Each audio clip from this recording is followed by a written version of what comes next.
boa noite. Nós estamos iniciando mais um estudo do Evangelho de Mateus. Agora uma nova passagem, uma nova perícope, conhecida, pelo menos na tradução que a gente está utilizando, mas cotidianamente, né? Conhecida como a segunda multiplicação dos pães e peixes.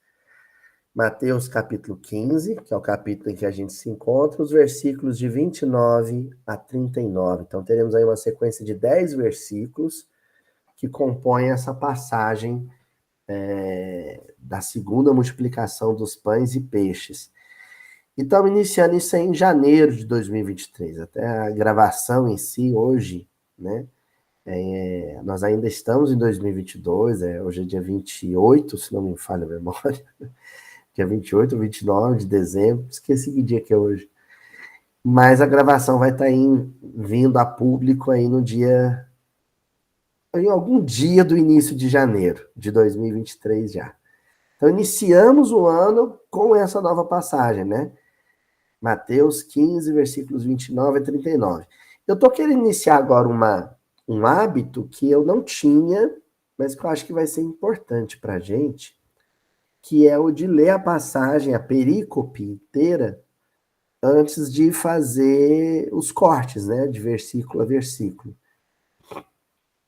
Então, o que nós vamos fazer agora é isso. Nós vamos fazer uma leitura da passagem inteira para todo mundo ter uma visão geral.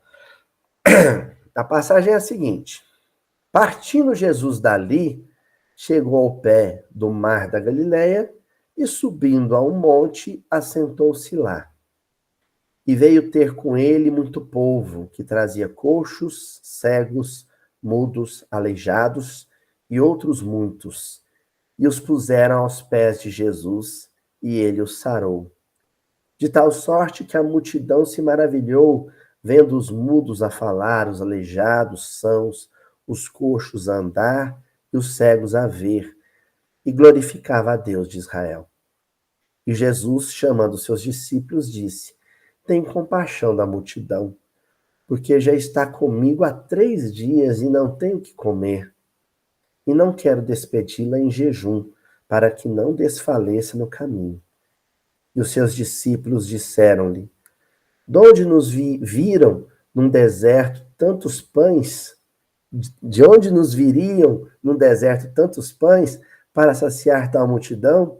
E Jesus disse-lhes: quantos pães tendes? E eles disseram: 7 e uns poucos peixinhos.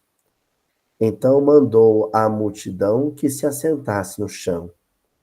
E tomando os 7 pães e os peixes, e dando graças, partiu-os, e deu-os aos seus discípulos, e os seus discípulos à multidão. E todos comeram e se saciaram, e levantaram, do que sobejou, 7 cestos cheios de pedaços. Ora, os que tinham comido eram 4.000 homens, além de mulheres e crianças. E tendo despedido a multidão, entrou no barco e dirigiu-se ao território de Magdala. Bom, o versículo que nós vamos estudar hoje é o versículo 29, mas era importante a gente ter visto primeiro a passagem como um todo. Antes da gente aprofundar nos trechinhos do versículo 29 que eu quero destacar, eu queria chamar a atenção uma característica do livro de Mateus, né? Uma característica, aliás, essa é uma característica do livro de Mateus, mas que vai desaguar num propósito que é comum aos 4 evangelhos. O livro de Mateus é um livro que recorrentemente ele toca na questão da desigualdade social e da desigualdade de sortes. Né? A gente vai trabalhar essa questão sobre a sorte ou destino, né? Se podemos usar esse termo, ou a trajetória de vida das pessoas, né? E a diferença entre algumas trajetórias de vida e outras. E Mateus, ele recorrentemente toca nessa questão. É uma característica do evangelho dele, né? muito rico e o muito pobre, o muito saudável e o muito doente, o que tem uma família harmonizada e o que tem uma família em desajuste, né? O muito instruído, muito culto e aquele que não tem instrução. Então ele vai trabalhando esses extremos o tempo todo. E também essa questão que eu estava falando da sorte, né? Aquele que tem uma trajetória de vida cheia de tropeços, de percalços, de desafios, de dificuldades, e aquele que tem uma trajetória de vida mais tranquila, sem grandes sobressaltos, sem grandes problemas, né?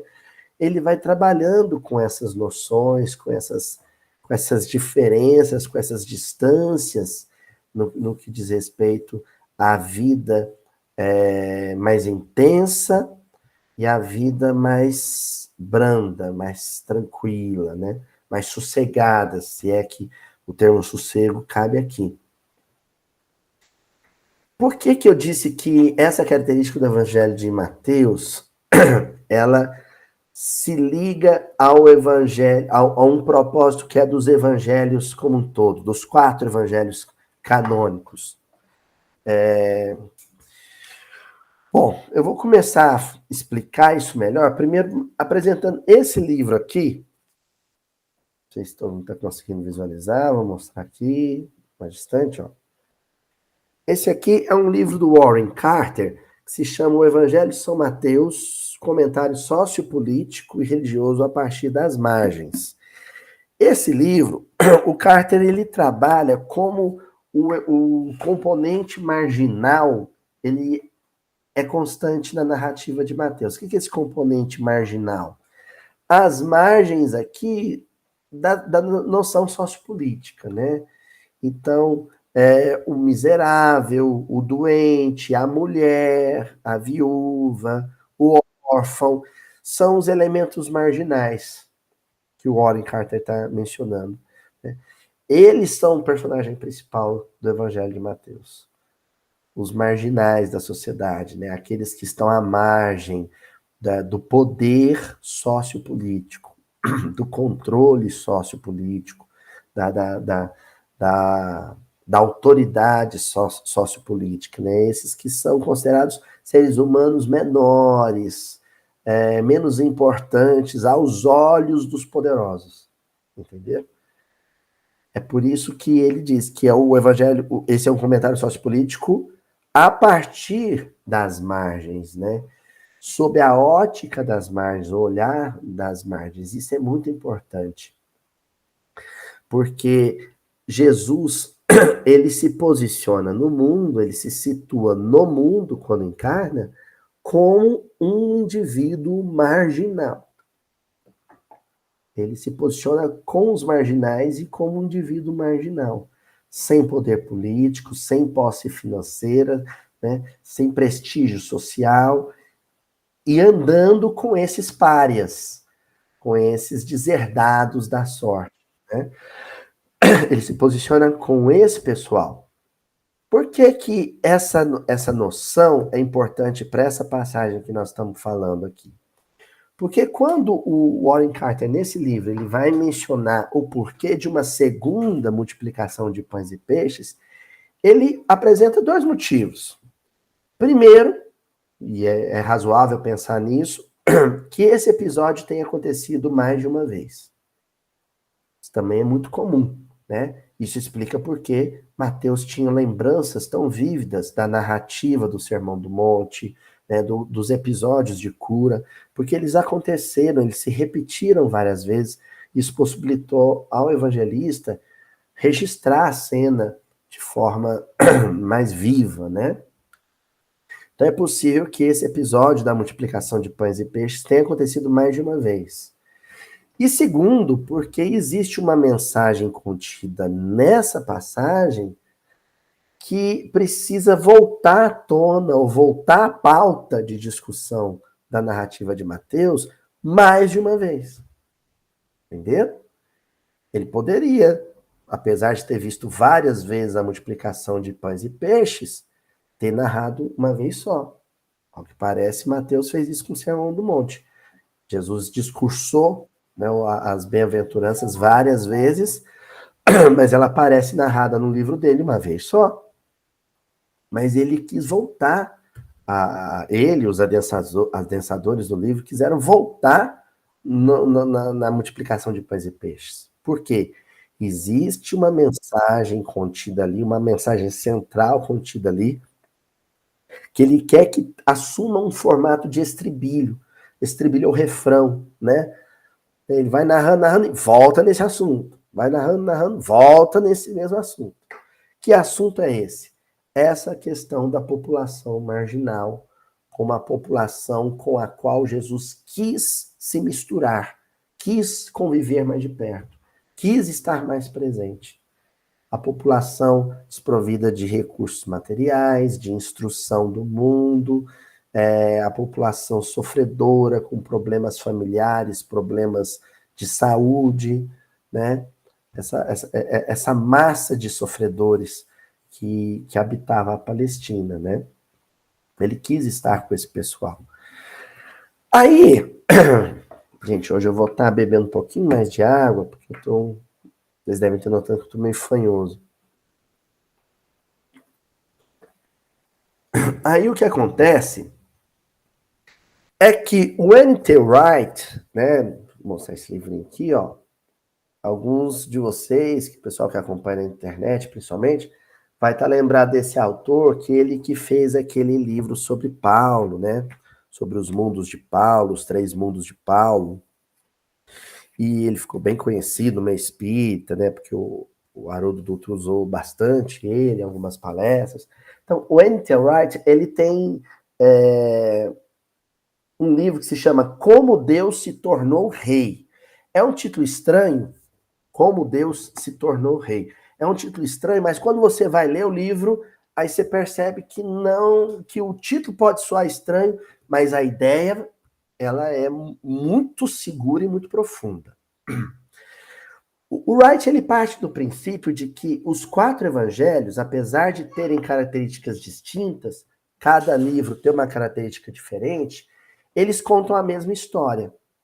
A história que eles contam é como Deus se tornou rei. Na perspectiva do Wright, Deus não tinha um reino no mundo.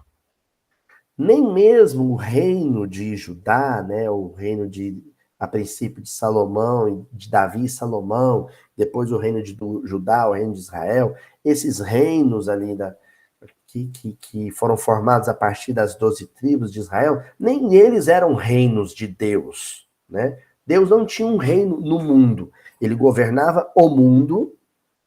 Estou falando no passado para a gente pensar essa perspectiva histórica, né? Linear.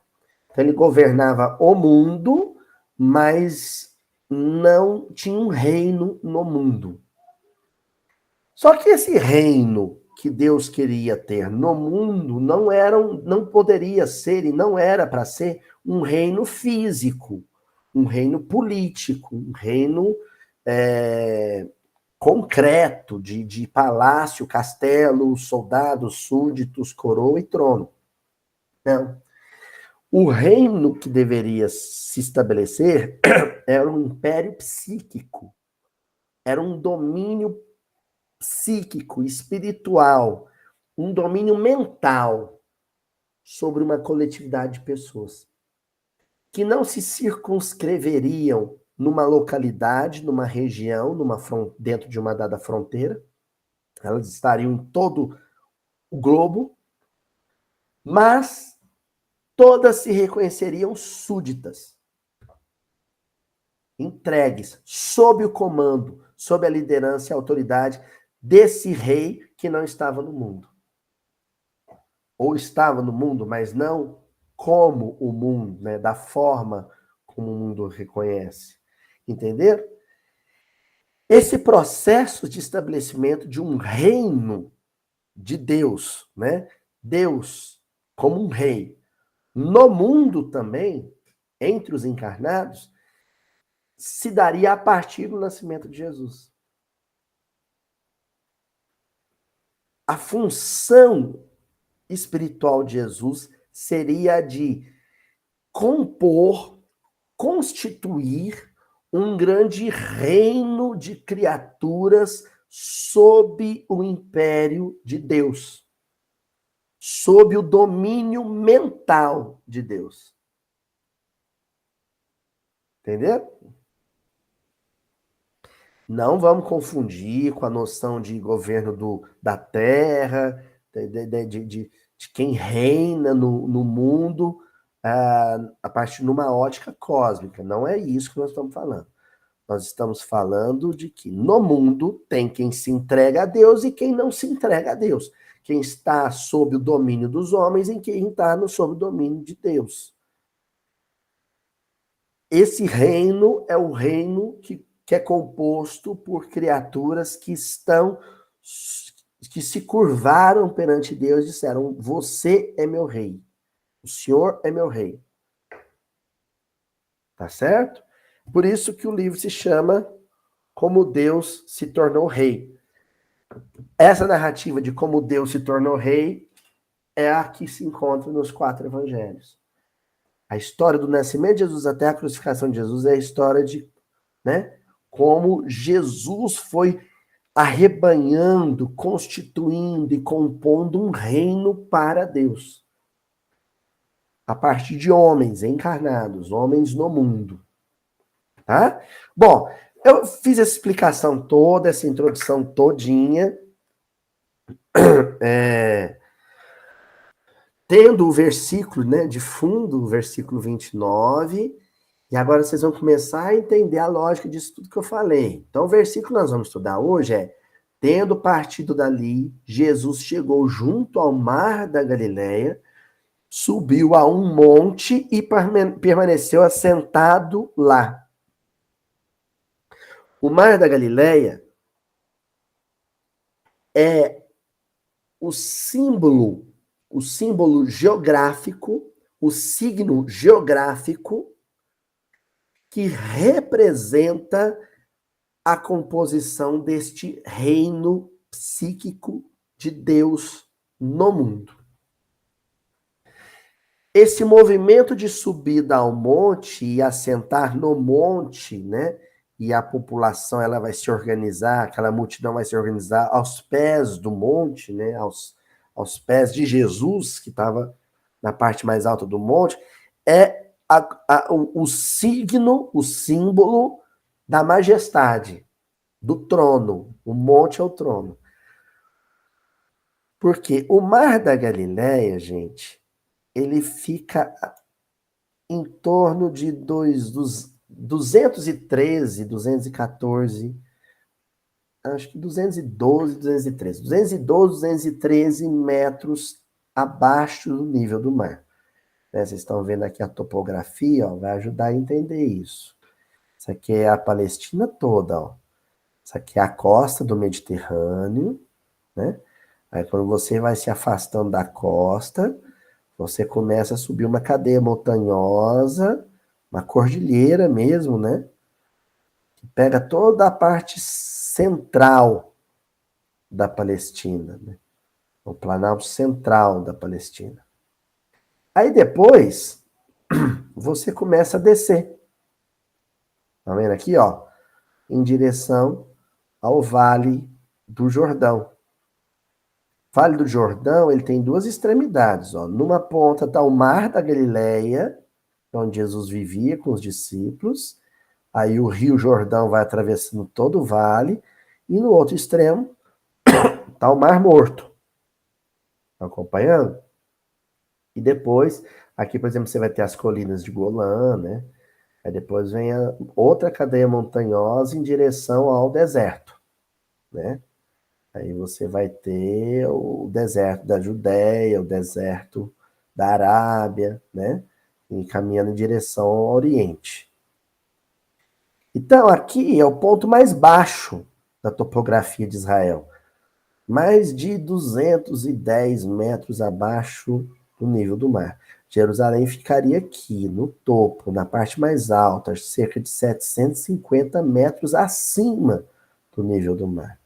Então, Jerusalém está a 750 metros acima do nível do mar, e a Galileia e o mar de Genezaré está a 210 abaixo do nível do mar. Então, um está aqui, outro está acolá, né? Um bem alto, um bem baixo. Essa topografia, né? E agora a gente volta para o slide anterior, que eu coloquei em destaque, o Mar da Galileia, né?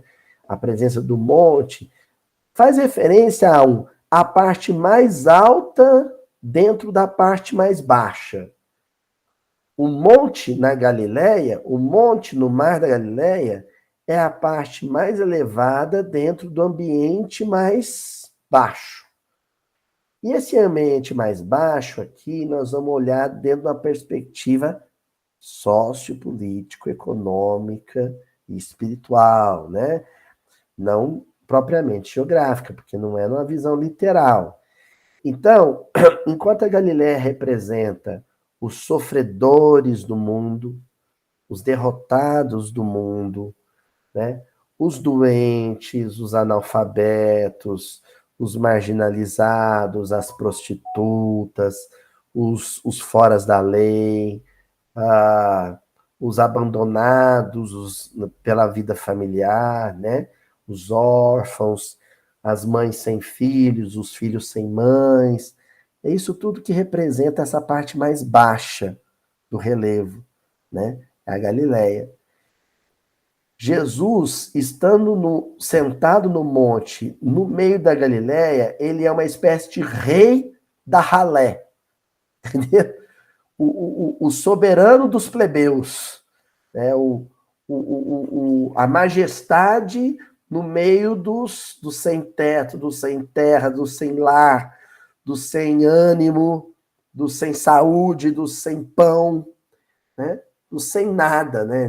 Gente que não tinha mais nada, que tinha perdido tudo. E Jesus ali, soberano entre eles. Entendeu? A imagem que o versículo tenta compor é essa, ó.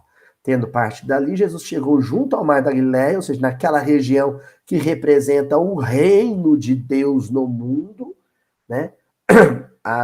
A coletividade, a comunidade de deserdados do mundo, de sofredores do mundo, de falidos do mundo, de perdedores do mundo. Jesus sobe a um monte e permanece lá sentado, ou seja, ele se posiciona como o senhor, o rei dessa coletividade, dessa nação de sofredores, né? Porque ele é um marginalizado no mundo também. A topografia representa isso. O clero de Jerusalém, a aristocracia intelectual de Jerusalém, né, representa essa parte mais alta da sociedade, né? É aqueles que se vestem bem, são cheirosos, moram em casas muito boas, a vida familiar deles está tudo sob controle, eles têm uma saúde de touro, não adoecem nem nada, dinheiro sobrando, muito prestígio social, muita cultura. Ai, ai, né? A vida dos sonhos é o pessoal de Jerusalém, no topo, na parte mais alta, aqui, né? Então, vocês estão percebendo essa discrepância? A topografia tenta ilustrar um processo que é sociopolítico, né? Porque só vai ter autoridade e poder nessa região quem tem uma vida física, uma vida material e uma vida social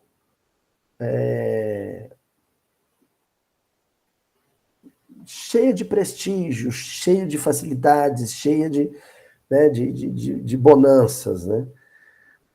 Enquanto aqueles que têm uma vida carregada de desafios e sofrimentos, e esses são os párias, são os marginais, né? Aqui eu trouxe para vocês uma visão do Mar da Galileia, é a visão que a gente tem quando está vindo de Nazaré, né, pela estrada, você vai chegando perto de Tiberíades, assim, a parte mais alta, né? Aqui dá para vocês perceberem como é uma parte mais baixa do relevo, tá vendo? Enquanto a superfície mais alta, as colinas de Golã, né, no sul da Síria, né? E você vai vindo do alto da cordilheira, né, das montanhas, né, Monte Hermon, você vem vindo ali do Monte Tabor, Megido, então você vai chegando alto e vai vendo a Galileia lá embaixo. É aqui que ficavam as cidades, as aldeias todas ficavam aqui, no Mar da Galileia. E é ali que Jesus estabelece o seu reino, né? Seu reino de sofredores, de falidos, de doentes, tá? Para a gente analisar essa composição desse reino de Deus no mundo, né? E a gente fala reino de Deus no mundo porque fora do mundo Deus sempre reinou. Agora, no mundo, entre os encarnados, esse governo só poderia se dar por vias psíquicas, por vias mentais. Né? Ele nunca seria um reino de fato, um reino constituído, né? Um reino de Estado. Né? E aí a composição, como se deu, para a gente ilustrar como se deu a composição desse reino, que é o que vai ser o tema de toda a perícope que nós vamos estudar aqui, a gente tem que ir lá no capítulo 11 do livro Boa Nova, o Sermão do Monte, de Humberto de Campos. Esse capítulo a gente já estudou no miudinho em outras ocasiões, mas não com a abordagem que nós vamos dar agora. Ele foi amplamente estudado por outros oradores, outros palestrantes, né? Foi tema de livro já, mas a gente vai hoje analisar algumas nuances, alguns detalhes que eu imagino que por aí. Então, só para a gente entender o contexto, essa lição é que vai justificar o porquê que os marginais, os párias, né, vamos chamar assim, as minorias políticas, né, porque não são minorias de fato, não são minorias populacionais, são minorias políticas, né? Se você pensar, por exemplo, a comunidade indígena no Brasil, são uma minoria, mas uma minoria política. A população em si já foi muito maior, mas nem é tão pequena, mas a participação política é pequena. Então, quando fala participação política também, a gente está falando de representatividade, de ter voz, de ser ouvido, seus anseios, suas necessidades, suas demandas serem ouvidas e abraçadas pela sociedade como um todo, né? Então, o Mateus, ele só começa a prestar atenção nessas minorias políticas que o cercavam a partir do episódio que é narrado nesse capítulo 11 do livro Boa Nova. Ele era um coletor de impostos, ele era um alto funcionário da estrutura política romana, lidava com gente bem posicionada na sociedade, ele pertencia, Humberto Campos vai dizer isso, à aristocracia cultural e intelectual da sociedade palestina, mas e nunca tinha prestado atenção, ele nunca tinha tido sensibilidade para perceber qual era o público-alvo de Jesus, com quem Jesus dialogava, quem era o seu interlocutor, e qual eram os componentes, os elementos que Jesus ia utilizar para a composição do seu reino. Ele não tinha percebido isso ainda. Nessa passagem é que a gente vai ter a descrição disso. Então, Humberto Campos narra assim, olha, difundidas as primeiras claridades da Boa Nova, todos os enfermos e derrotados da sorte, habitantes de Corazim, Magdala, Betsaida, Dalmanuta e outras aldeias importantes do lago, enchiam as ruas de Cafarnaum em turbas ansiosas. Esse primeiro parágrafo, Humberto Campos descreve a passagem que nós estamos estudando. As cidades do lago, a região do lago de Genezaré, como uma região marcadamente, predominantemente ocupada por enfermos e derrotados da sorte. Porque Jesus escolheu viver e transformar a Galileia do Lago de Genezaré, no seu quartel-general, no seu QG, porque ali se concentravam todos os enfermos e derrotados da sorte. Era a falange de Jesus, assim, é a turma de Jesus, para usar um termo mais jocoso, né? Era a turma dele, era o pessoal dele, é com quem ele se dava, é com quem ele convivia, é com quem ele passava as noites e os dias. Era esse pessoal que se vestia mal, que comia mal, que morava em casas mal feitas, que falava uma linguagem do povo, não falava a linguagem culta, que tinha pouca instrução do mundo. Era o que hoje seriam as comunidades periféricas dos grandes centros, dos grandes centros urbanos, né? Aquela comunidade ribeirinha, aquela comunidade palafita, aquela comunidade das favelas, né, da periferia, é com quem Jesus se dava. A Galiléia, essas cidades todas que menciona aqui, era basicamente composta por enfermos e derrotados da sorte. Ou não tinha saúde física e nem saúde psíquica, então eram loucos, dementes, perturbados, depressivos, melancólicos, ansiosos, ou doentes físicos, né? Com tumor, com problemas dermatológicos, sem mobilidade,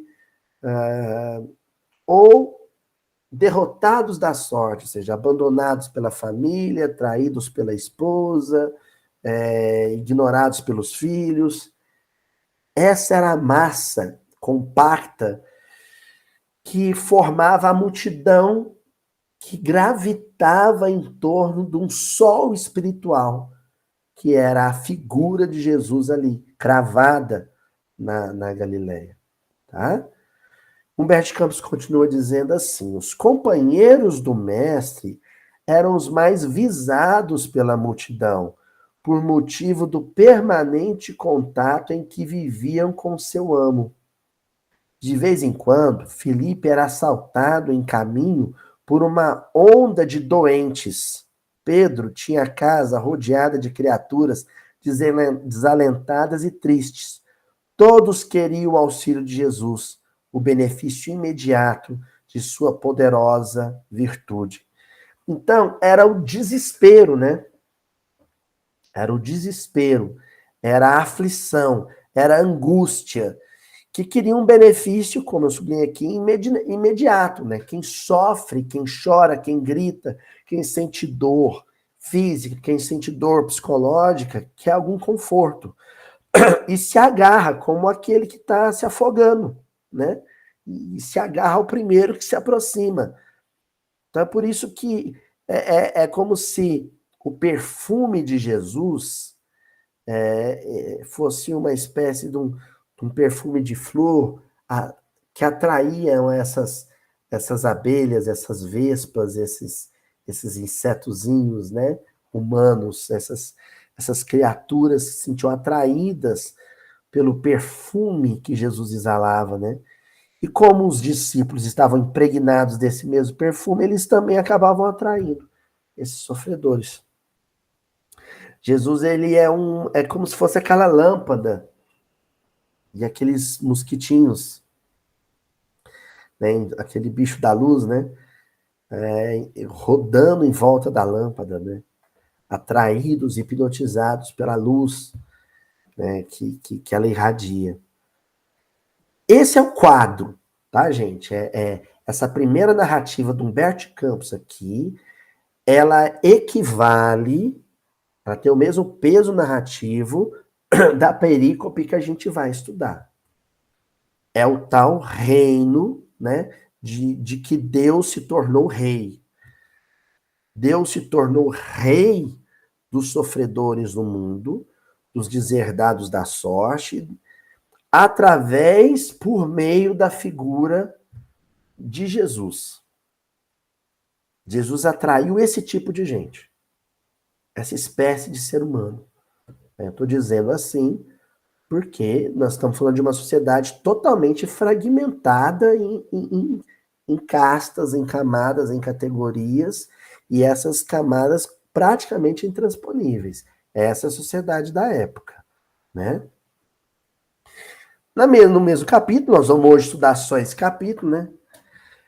Começa um questionamento que é o questionamento principal da lição, né? Se o evangelho é a boa nova, esse é um questionamento que Jesus vai propor para Mateus, né?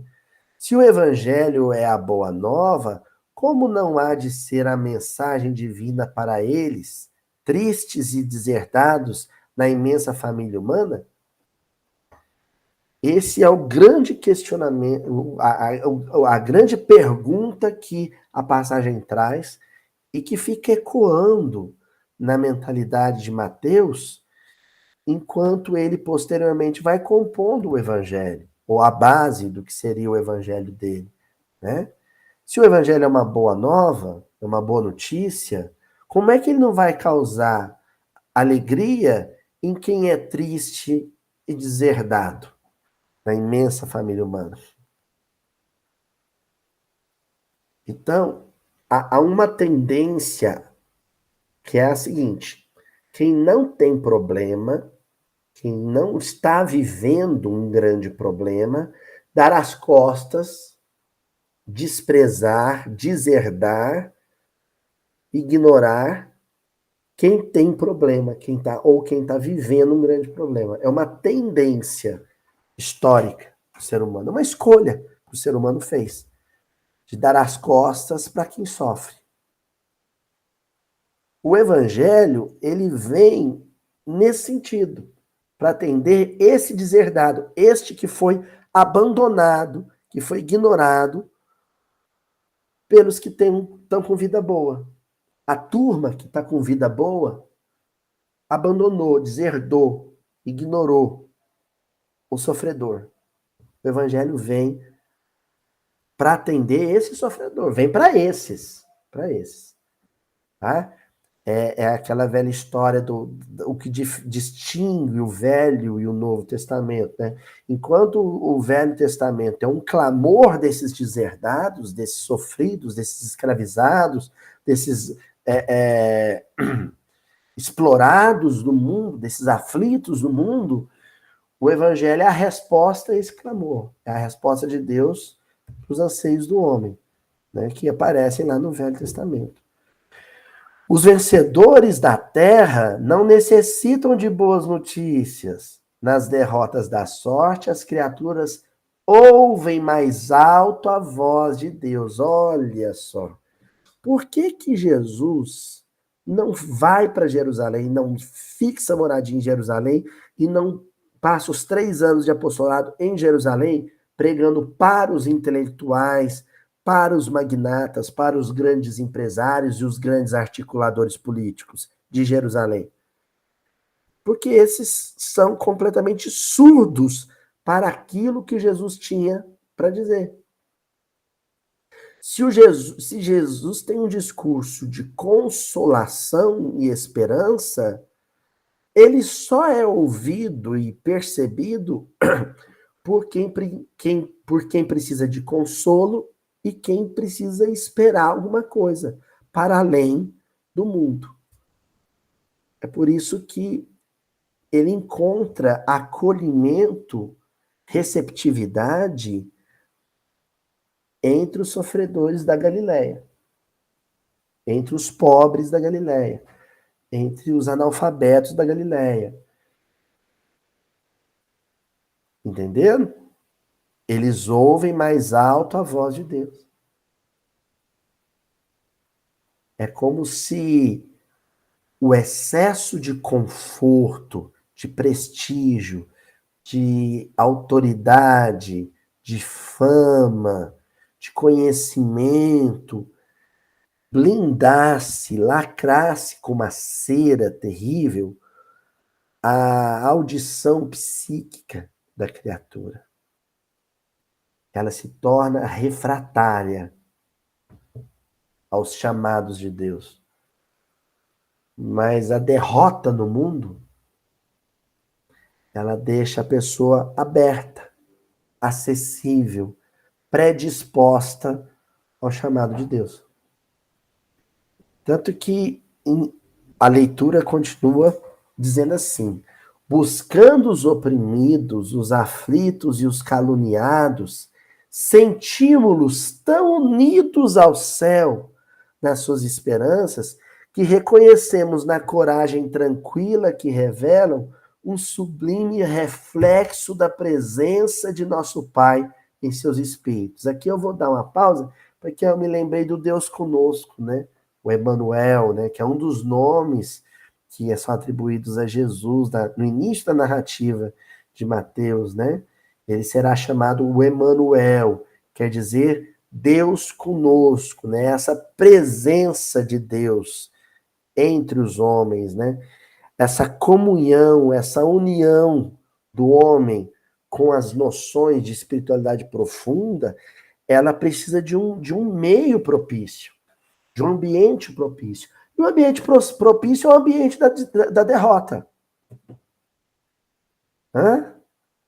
O ambiente propício é o ambiente da falência, é o ambiente do sofrimento, né? A presença de Deus se torna mais viva, mais fulgurante, mais expansiva, onde há lágrima. Notem bem, nós não estamos fazendo apologia à dor. Em momento nenhum o cristianismo, ou muito menos o espiritismo, faz apologia à dor. É uma constatação. É uma constatação. Aqueles que têm conforto, poder, dinheiro, saúde no mundo, estão tão ocupados com a preservação desse status de coisas, estão tão ocupados, absorvidos, apreendidos pela a necessidade de manter a saúde, o dinheiro e a posição, que não sobra espaço, não sobra brecha, não sobra uma fenda por onde Deus possa entrar. Agora, quem perdeu tudo, quem não tem mais nada, é um salão vazio, né? É um salão, olha, põe o móvel que quiser aqui dentro, habita quem quiser, ocupa quem quiser. Eu estou totalmente disponível, né? E é ali que Deus se instala. Finalizando esse parágrafo, ó. Já observaste algum vencedor do mundo com mais alta preocupação do que a de defender o fruto de sua vitória material? Gente, esses dias é uma coisa que ficou pública, então não tem importância eu comentar aqui, né? Comentar com caridade, mas vamos comentar. Eu vi uma matéria na televisão, que é a seguinte: um rapaz tinha uma Lamborghini, um carro assim, que compra umas 10 casas dessa que eu moro aqui. E aí ele foi num shopping, e quando chegou nesse shopping, tinha 2 vagas, ele parou o carro no meio da faixa que dividia as 2 vagas, ou seja, o carro dele estava ocupando 2 vagas. Aí, uma moça, celebridade aí, viu aquilo, ficou indignada, escreveu um bilhete, né, perguntando assim: essa sua Lamborghini te dá o direito a 2 vagas? E pregou no carro. Quando o rapaz chegou e viu o bilhete, ele ficou mais indignado ainda, né? De ser cobrado, né? Era um shopping de alto luxo, né? Foi cobrado por um igual, né? Por alguém do seu estamento, né? Ele pegou e gravou um vídeo público lá para explicar. Então ele explicava o seguinte: olha, eu ocupei as 2 vagas porque o meu carro é muito caro. Se eu parar numa vaga, vai vir alguém que vai parar do lado, e esse alguém pode arranhar a minha porta. E o conserto da minha porta é muito caro, esse alguém não vai conseguir pagar o conserto e eu vou ter que arcar com o prejuízo. Então, eu paro nas duas vagas para não ter essa preocupação. E ele ainda diz assim: pessoas que têm carros como o meu fazem isso, é comum fazer isso, né? E aí ele ainda fica indignado e diz para a celebridade lá que postou o bilhete, e diz assim, e esta pessoa que deixou esse bilhete, o tempo que ela gastou deixando esse bilhete, postando esse bilhete, ela devia era trabalhar para enriquecer, gastar esse tempo trabalhando e tendo ideias boas para enriquecer, e um dia, quem sabe, poder comprar um carro como o meu. Quer dizer, é, é um coração que está tão centrado no carro que comprou e na preservação da integridade física da lataria do carro que comprou, que ele não tem outra ocupação, a não ser a de proteger o bem, de garantir a posse e a integridade do seu bem. É o que fala aqui no final, olha. Já observaste algum vencedor do mundo com mais alta preocupação do que a de defender o fruto de sua vitória material? Está totalmente comprometido com isso, fechado com isso, né? Defender o fruto de sua vitória material. Ali não tem espaço para Deus. Não tem espaço para noções de vida eterna, noções de vida superior, de vida elevada. Não tem espaço para isso. Na estrutura mental não tem espaço para isso. Estão começando a entender o que é a história do reino que Deus estabelece entre os homens. Esse domínio psíquico, esse império mental, ele só vai ser possível em terra arrasada. Quem já ouviu falar de terra arrasada? Era uma tática de guerra, né? Quando Napoleão ia chegando, a Rússia queimava tudo, destruía a casa e se recolhia para uma cidade próxima. Quando Napoleão chegava lá, terra arrasada, não tem o que dominar, né? É mais ou menos isso. É como se Deus arrasasse a terra para que quando o mundo chegue para dominar, não tenha o que ser dominado. Não tem o que ser dominado. E com isso, Deus garante a posse. Como perdeu tudo, perdeu a saúde, perdeu o dinheiro, não tem mais o que preservar, então o mundo não tem domínio sobre ele. Quem perdeu tudo no mundo, o mundo não tem domínio sobre ele. E ele está completamente disponível, acessível ao domínio de Deus. Continuando, ó. É imprescindível, pois, atentemos na alma branda e humilde dos vencidos. Para os seus corações, Deus carrega bênçãos de infinita bondade. Esses quebraram os elos mais fortes que os acorrentavam às ilusões e marcham para o infinito do amor e da sabedoria. Eu sublinhei, né? Quebraram os elos ou as correntes, né? Das ilusões. É um processo de desilusão, são desiludidos. A desilusão é um processo divino. Quem nos desilude é Deus. Toda desilusão, desilusão profissional, desilusão amorosa, é positiva. Sinal que você estava iludido e deixa de estar iludido. É o fim da ilusão, do fascínio, né? Da hipnose, do transe. Você sai do transe, sai da hipnose, você adquire uma coisa chamada lucidez.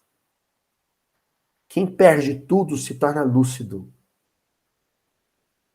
Pé no chão, sabe o que é real, sabe o que tem valor de fato.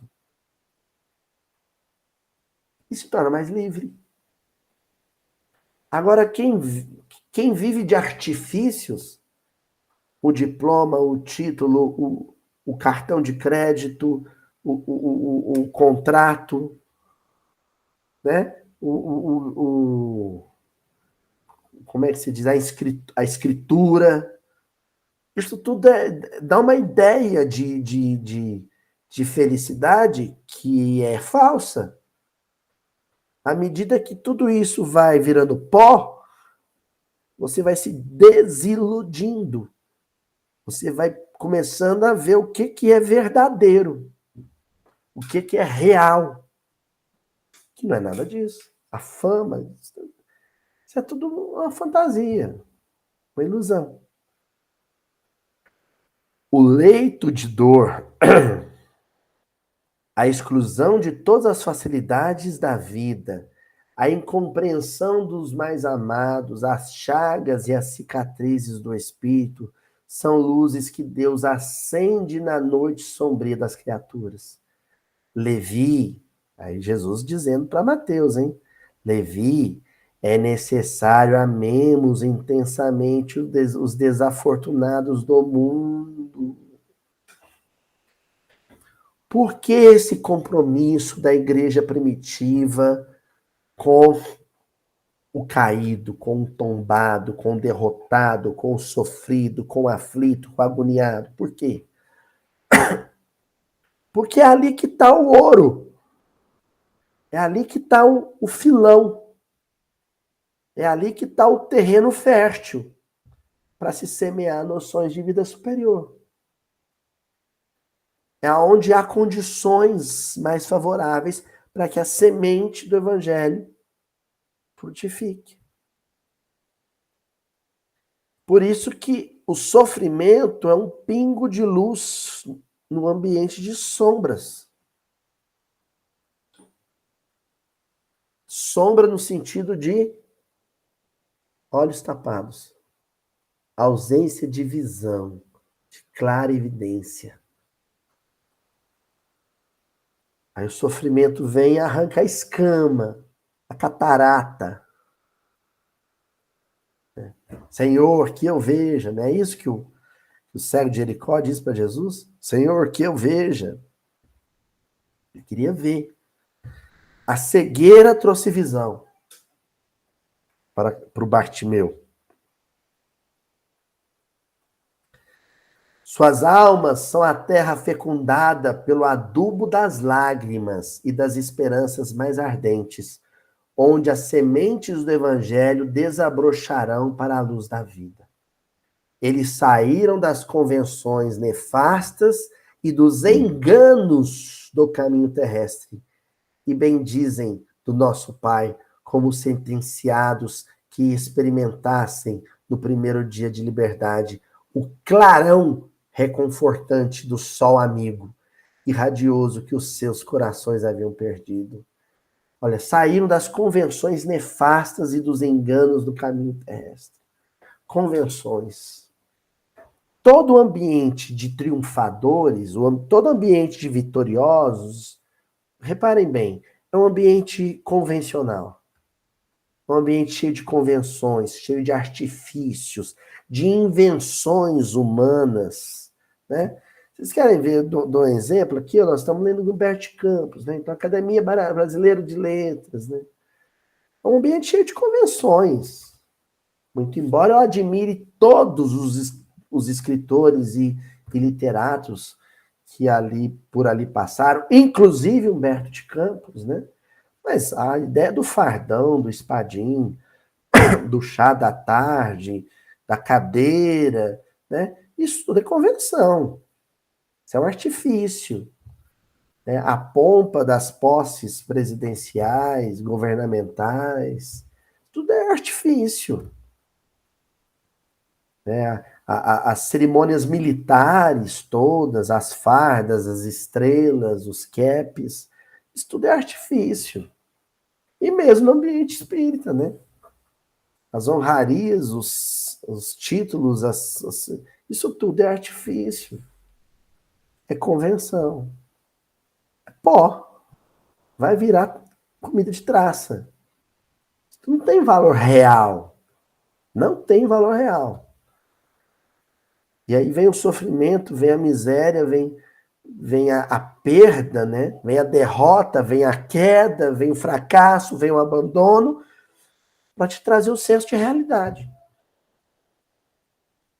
Por isso que a lição nessa parte termina dizendo assim: e também sobre os vencidos da sorte, sobre os que suspiram por um ideal mais santo e mais puro do que as vitórias fáceis da terra, que o evangelho assentará suas bases divinas. Então, bases divinas, alicerce, né? Plataforma de edificação. O evangelho precisava de uma base sólida. Base sólida é sobre aquilo que é rocha, aquilo que é concreto, aquilo que é real, aquilo que é perene. E só é real, concreto, perene, né? Aquilo que é fundamentado em ideais mais santos e mais puros. Ideais mais santos, ou seja, santo, aquilo que se distingue, que não são comuns, que não são ordinários, são extraordinários. E puros porque não estão manchados por vaidades, por ambições, por caprichos. Se preserva disso tudo, se blinda em relação a isso tudo.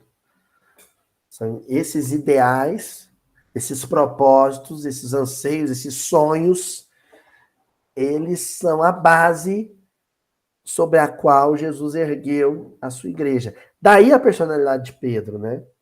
Pedro é um derrotado do mundo, né? Personalidade tinhosa, tal, custoso no começo, de problemas de relacionamento com os colegas. O que havia ainda de ilusão foi demolido ali, no momento do Calvário. No mais, Pedro era um homem que perante os grandes do mundo, perante os 750 metros de altitude de Jerusalém, ele era um Zé Ninguém, né? Um Pedro Pedreiro qualquer, para usar uma expressão buarquiana, né? Um Pedro Pedreiro, penseiro, esperando o trem, né? É a figura de Pedro ali. E é sobre ele que vai se erguer a igreja. Bom, e aí depois essa fala de Jesus com Mateus, né? Esse discurso de Jesus com Mateus, ele é definitivo para as diretrizes da composição do proto-evangelho de Mateus. Aquele manuscrito que é mencionado lá no livro Paulo e Estevão, né? Que é a base do evangelho que a gente está estudando. Não poderia ser diferente, portanto, que esse evangelho, essa narrativa de Mateus, ela gravitasse em torno da figura das margens, das figuras marginais da sociedade do seu tempo, né? Tanto que o final do capítulo 11, o Humberto Campos termina dizendo: o crepúsculo descia num deslumbramento de ouro e brisas cariciosas. Ao longo de toda a encosta, acotovelava-se a turba imensa. Olha, perdão, é a passagem que nós estamos estudando do Evangelho, né? Muitas centenas de criaturas se aglomeravam ali, a fim de ouvirem a palavra do Senhor, dentro da paisagem que se aureolava dos brilhos singulares de todo o horizonte pincelado de luz.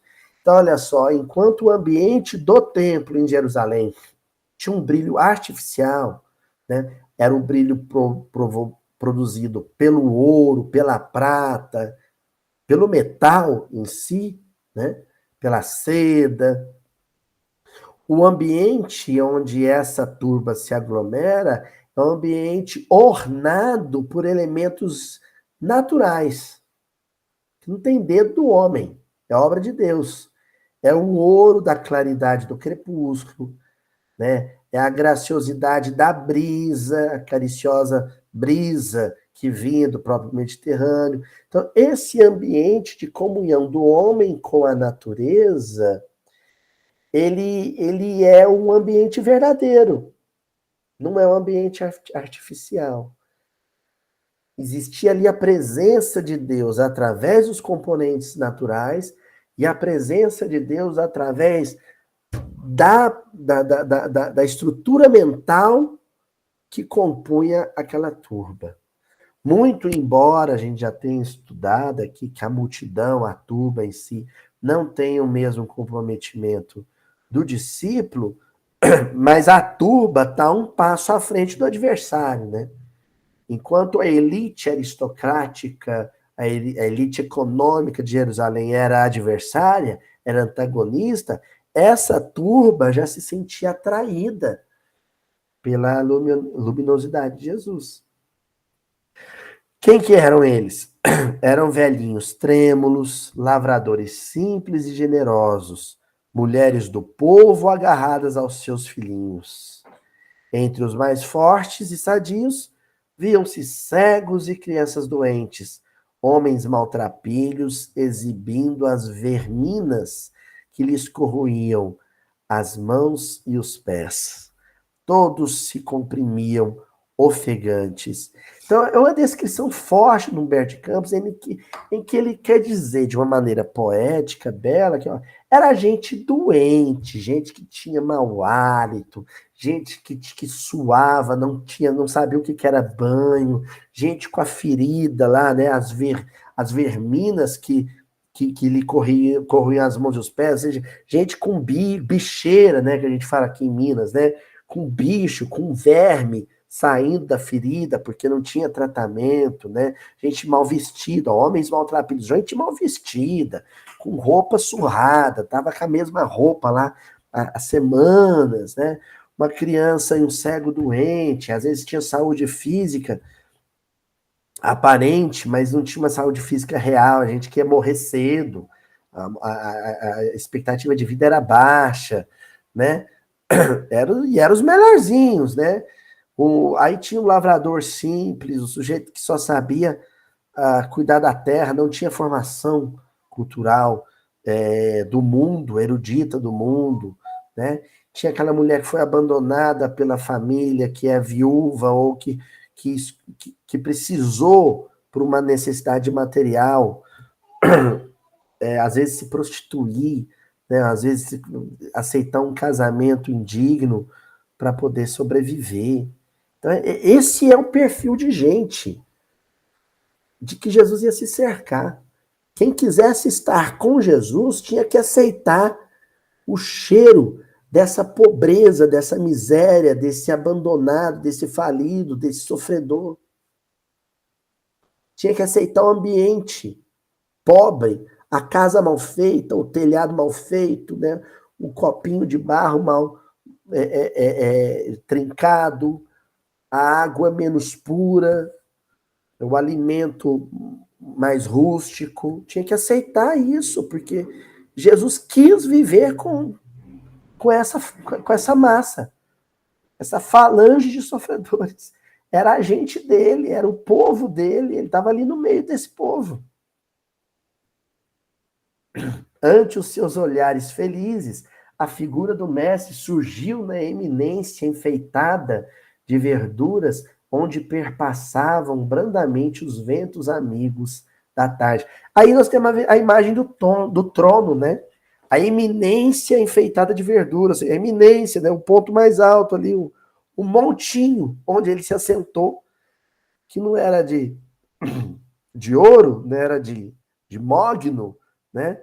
Era de mato, de capim, onde perpassavam brandamente os ventos amigos da tarde, deixando perceber que se dirigia aos vencidos e sofredores do mundo inteiro, e como que esclarecendo o espírito de Levi, que representava a aristocracia intelectual entre os seus discípulos, na sua qualidade de cobrador dos tributos populares, Jesus, pela primeira vez, pregou as bem-aventuranças celestiais. Sua voz caía como bálsamo eterno sobre os corações desditosos. Então, sem artificialismos, sem algo que soe falso, mas o movimento espírita, por exemplo, eu não vou falar do católico, não vou falar do protestante, eu vou falar do movimento espírita, precisa acordar para a necessidade de identificação. Então, o que a gente percebe é que entre Jesus e esse pessoal existia um processo de identificação profunda. Jesus era um deles, né? Jesus era um igual. Jesus comia da mesma comida, vestia a mesma roupa. A gente não precisa criar artificialismos e eu vou arrumar um burel para quando eu for visitar um irmão na periferia. Não, não é isso. Mas também você não precisa ostentar. Né? A ostentação, a exibição do conforto que cria o distanciamento, o abismo. Esse é o problema. É você saber em que ponto que o usufruto do conforto que te é disponível se torna um exibicionismo. Passa do limite do aceitável, do socialmente tolerável e cria um abismo profundo, uma vala profunda entre você e o deserdado da sorte. E aquele que não tem um par de sandália para usar, né? Talvez para muita gente isso tudo que eu estou falando soe estranho, mas eu tenho certeza que para o pessoal que colabora com a Fraternidade Sem Fronteira, por exemplo, com o trabalho lá coordenado pelo Wagner Moura, esse pessoal sabe do que eu estou falando. Quem já visitou Madagascar, quem já visitou Moçambique, quem já visitou o Jequitinhonha aqui no Brasil, uma das regiões mais pobres de Minas Gerais, quem já visitou as comunidades, né, de rua, de pessoas que vivem em situação de rua, sabe do que eu estou falando. Quem já visitou uma periferia sabe do que eu estou falando. Né? E para além dessa aflição que salta aos olhos, evidente, socialmente evidente, existe a aflição oculta, né? Na obra há 2000 anos, o Emmanuel vem trazer uma novidade, que no meio desses aflitos lá, que estavam no Sermão da Montanha, estava ali presente também a figura da Lívia, que era uma patrícia romana, mas tinha uma filha em Chagas, porque existem dramas que ultrapassam as fronteiras sociais. O câncer, né, ele ultrapassa as fronteiras sociais. A morte por acidente, a morte violenta, ultrapassa as fronteiras sociais.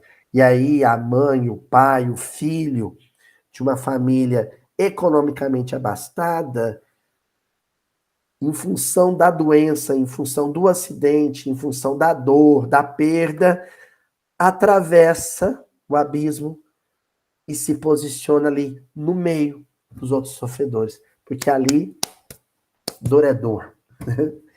A dor da mãe que perdeu o filho por fome, ou a dor da mãe que perdeu o filho num acidente de moto vindo de uma festa cara, é a mesma dor.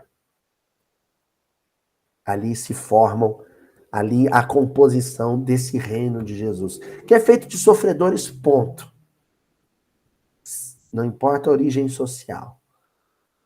Agora, a família socialmente marginalizada sofre mais. Sofre mais na perspectiva de que tem menos recursos para amortizar o sofrimento. Né? Tem menos recursos. Uma coisa é você viver. O que eu estou querendo dizer é que uma coisa é você passar por uma leucemia com um plano de saúde. Outra coisa é você passar por uma leucemia na fila do SUS. É diferente. E a gente não pode esquecer disso. Uma coisa é você viver uma Covid, um caso grave de Covid-19 com um plano de saúde. Outra coisa é um caso grave de Covid-19 num corredor no hospital público lá em Manaus. É diferente. Mas é a esse sofredor que Jesus vai se dirigir dizendo: bem-aventurados os pobres e os aflitos. Bem-aventurados os sedentos de justiça e misericórdia. Bem-aventurados os pacíficos e os simples de coração. Então, o aflito de toda espécie, seja a mulher de classe média que foi abandonada pelo esposo, né, num processo de traição, de infidelidade, seja a criança que foi espancada pelo padrasto e abandonado pela mãe numa periferia. É aflito. O sedento de justiça e misericórdia é aquele que está sedento de caridade e misericórdia ali, né? Justiça no sentido de caridade. É aquele que estende a mão. É aquele que, olha, eu preciso de ajuda. Seja o viciado em crack que precisa de ajuda para sair do vício, seja o adolescente pré-vestibulando que precisa de ajuda para superar a depressão depois que não passou no vestibular. Bem-aventurados os pacíficos e os simples de coração. Os pacíficos são aqueles que têm uma relação não de submissão, mas de não violência perante as injustiças do mundo, né? A postura, por exemplo, que Gandhi adotou, né? É um ativismo pacífico, uma maneira de lutar pela injustiça no mundo, mas sem as armas do mundo, com as armas de Deus. E simples de coração, aquele que não tem a cultura do mundo, mas tem sensibilidade para perceber o que é essencial. E aí, para a gente ir encaminhando, né? Opa, pulei. Para a gente ir encaminhando aqui para o finalzinho, do alto do monte soprava um vento leve, em deliciosa vagas de perfume. Então, esse movimento da brisa é o movimento justamente das bem-aventuranças, né? De como as bênçãos do céu vêm do alto para baixo, de Jesus para o povo, né? Da parte mais alta para a parte mais baixa. Mas agora um alto e um baixo na perspectiva espiritual. As brisas da Galiléia se haviam impregnado da virtude poderosa e indestrutível daquelas palavras, e obedecendo a uma determinação superior, iam espalhar-se entre todos os aflitos da terra. Aquele discurso, aquela postura, ela é atemporal.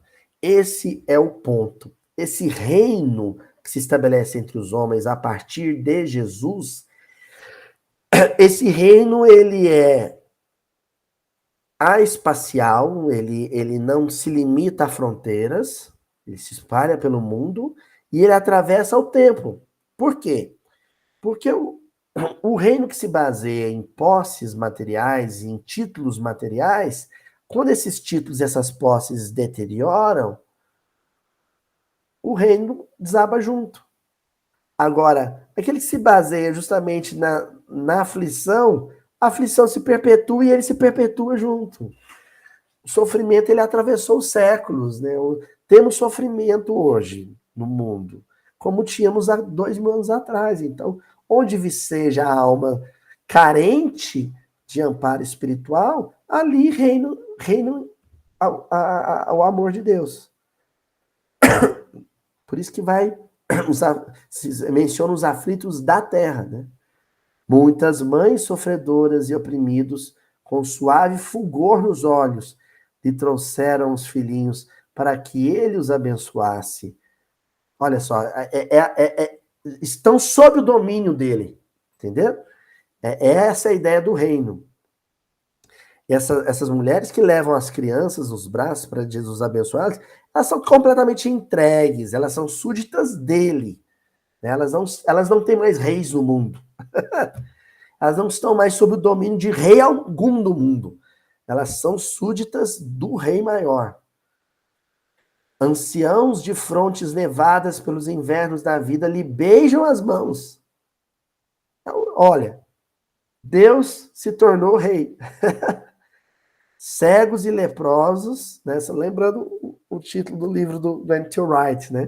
Deus se tornou rei. Cegos e leprosos rodeavam-no com semblante sorridente e diziam: bendito seja o Filho de Deus. Jesus acolhia-o satisfeito, enviando a todos o sorriso de sua afeição. Pronto, esse é o reino. Jesus é vou repetir, o rei da ralé, né? Ele é o senhor dos deserdados, ele é a majestade entre os sofredores do mundo, entre os derrotados do mundo, os perdedores do mundo, né? E aí a gente encerra a contemporaneidade disso, né? Eu podia ter recorrido a uma foto do Chico Xavier, da Irmã Dulce, mas eu quis o contemporâneo do contemporâneo, de alguém que está hoje, nos nossos dias, em 2022, no Brasil de 2022, perpetuando o reino de Deus entre os homens, né? O ensino do mestre em toda a sua luz abrangia o porvir infinito do mundo. Esse porvir foi os séculos que foram arrolando, e aí nós temos a figura do padre Júlio Lancelotti, a figura do movimento católico, né, da família católica em São Paulo, distribuindo pão entre os derrotados do mundo, entre os sofredores do mundo. Alguém que abraçou a pobreza, que quis viver entre os pobres, entre os sofredores, entre os drogados, entre os viciados no crack, entre os desempregados, entre os abandonados pela família. E é essa a proposta do evangelho enquanto reino das criaturas. O evangelho só vai ser coroado, Cristo só vai ser coroado nesse ambiente de dor, de sofrimento, de aflição. Em outros ambientes, dificilmente haverá sensibilidade para a mensagem do evangelho. Tá bom? Encerramos hoje, prosseguimos a semana que vem nessa mesma linha de raciocínio. Grande abraço para todo mundo, gente.